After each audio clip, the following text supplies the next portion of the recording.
Good morning. This is Brad at Great Western Gardens here in southwest Kansas. It is a beautiful, beautiful morning here, October the 24th, 2015. I sort of realized that the last few videos that I had made did a whole lot of talking, but not really a whole lot of showing. At least not the sort of thing that I and most people really like to see in these videos.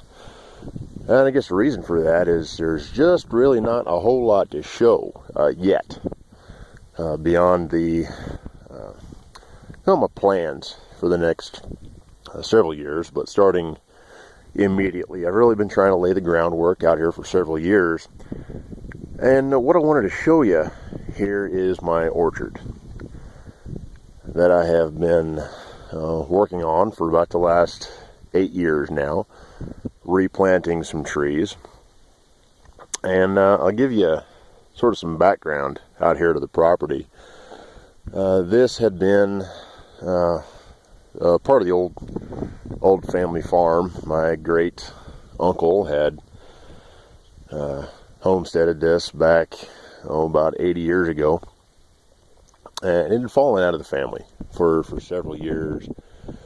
And the guy who owned it was, how do I put this? Well, I tell you, there's property neglect, and then there's property abuse. And calling what happened out here property abuse is really just being far too kind. There had been a beautiful orchard out here that has just deteriorated from neglect and abuse. The house that my great uncle had built, they had made just unlivable, almost gutted it from the inside out. They brought in a trailer house and lived in that until it fell down around them. And then they brought in another one, and were living in that when the sheriff came and threw them off for,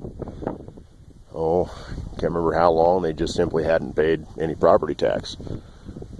So, my folks and my grandparents actually got this back at sheriff's sale, essentially for back taxes. They came out and put a new house on it. I'll show you more of that at a later date. And just they dug burn pits out here. Actually, you can sort of see that circle planter out there across the yard.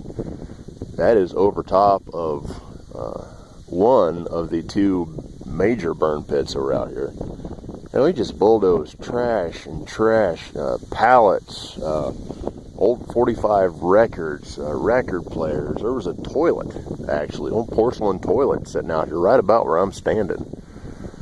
They just got thrown into there and burned for lack of anything else to do with it. The place was a junkyard.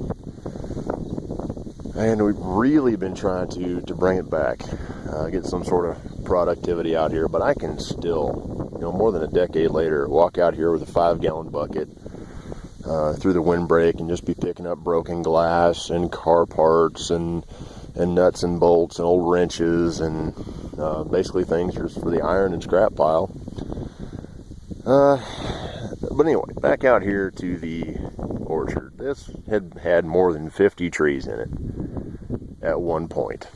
And by the time I moved out here, there was just a few left of the originals. These two cherry trees out here, and you can see this one has really, about half of it finally died. I mean, they're pretty old trees, but they have just been wonderfully productive. They're sour cherries, pie cherries, but every year I've gotten cherries off of these two trees, whereas if nothing else fruits, these cherry trees will be productive. Then there is this old apple here that just finally started bearing again 2 years ago.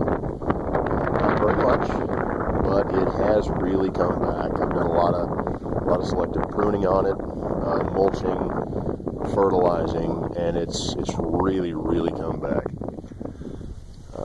This apricot here is also doing pretty well. It's really come back after a lot of pruning out the dead and everything. I have yet to get any fruit off of that except for 1 year in the last 8 years. And the reason for that has got nothing to do with the tree itself. It's just apricots are pretty early bloomers. And out here in this part of the country, we're known for late freezes. It can freeze all the way up till the first, sometimes second week of May. And now the apricot blooms, they blacken and fall off, and still got a beautiful looking tree, but that's about it.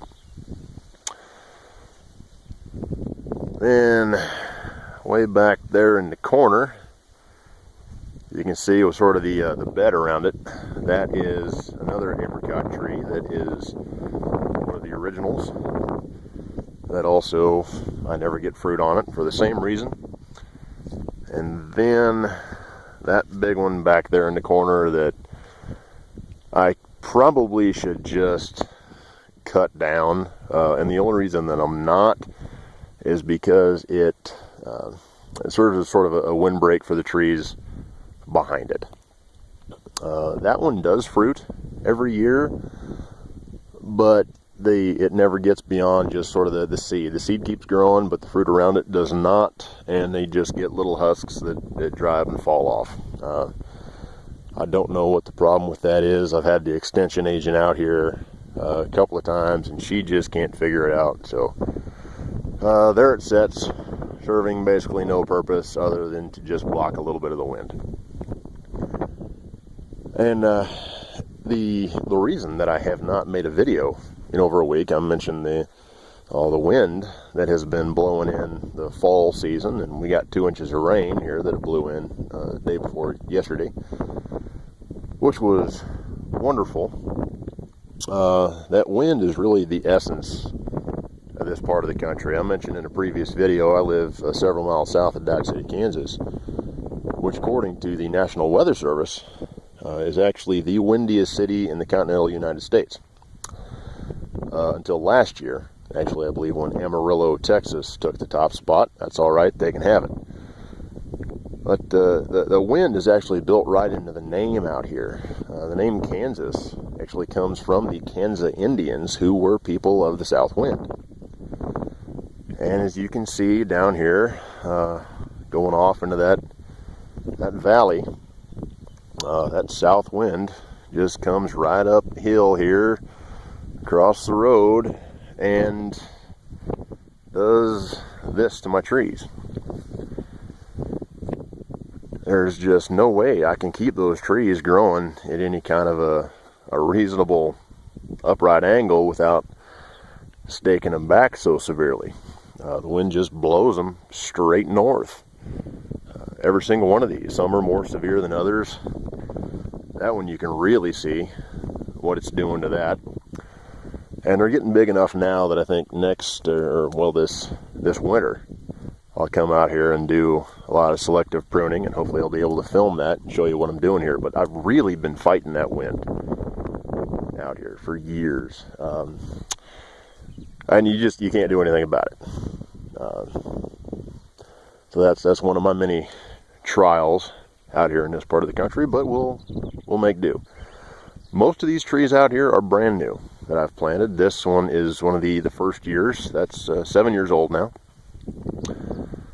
This little apple over here, this is its first year, and it actually bloomed on me. Didn't get any fruit, but it did bloom, which I was pretty happy. Several of these made fruit, but just 3 or 4 apples, but they were delicious. Actually, a couple of them are a red delicious. Got some Honeycrisp out here. And another one of my problems that I've been having, and I'll try to show you here on some of these leaves, is what's called cedar apple rust. Now, I did not have that when I first moved out here, but it's been just getting really, really bad. And thankfully, the drought that we'd been having for so long sort of got rid of that. And I don't really find any rusted leaves out here right now, which is a good thing. What it does is it's a fungus. It lives half the year on cedar trees, and the other half it lives on apple trees. Also hawthorns, crab apples, anything in that family. And while it doesn't do anything to the cedar trees other than just create a gross octopus-looking fungus that sends out its spores, those spores land on the apple trees, and they slaughter the leaves one by one, and eventually it will kill the tree. Now there are sprays for that never get rid of it, but they do sort of keep it under control. I've been trying to not spray anything out here as much as I can. Like I say, thankfully that drought has dried things up enough that fungus has gone away, but this last year was so wet that it started to come back. And that's why I really want to do a lot more pruning on these, because as you can see, look how that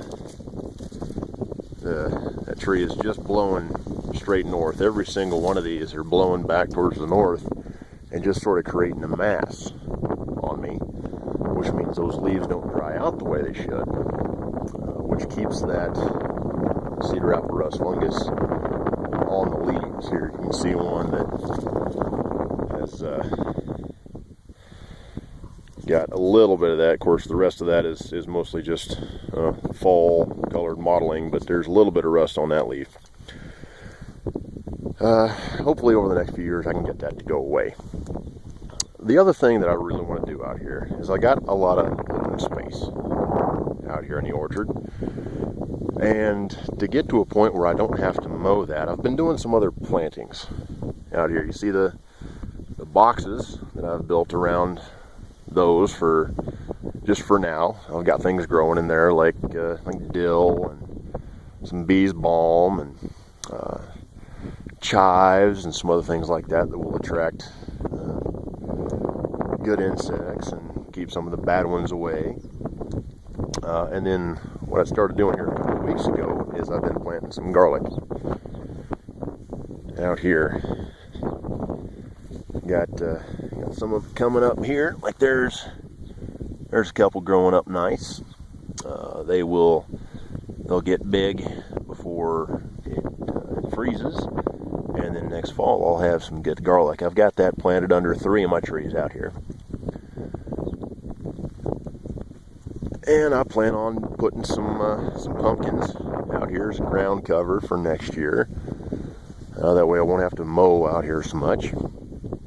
Keep some of the grass and the weeds down, and set up more of I guess you'd call it a permaculture type thing. That's what I'd really like to do out here in my orchard. It's going to be the focal point of my efforts coming up here for the foreseeable future. Maybe a strawberry bed over here. So stay tuned and let me know what you think. Got any ideas, things that you folks have done out there, just let me know. Comment, like, dislike, whatever you choose, and stay tuned for the next few years, and we'll see what I can get going out here. Thanks. We'll see you next time.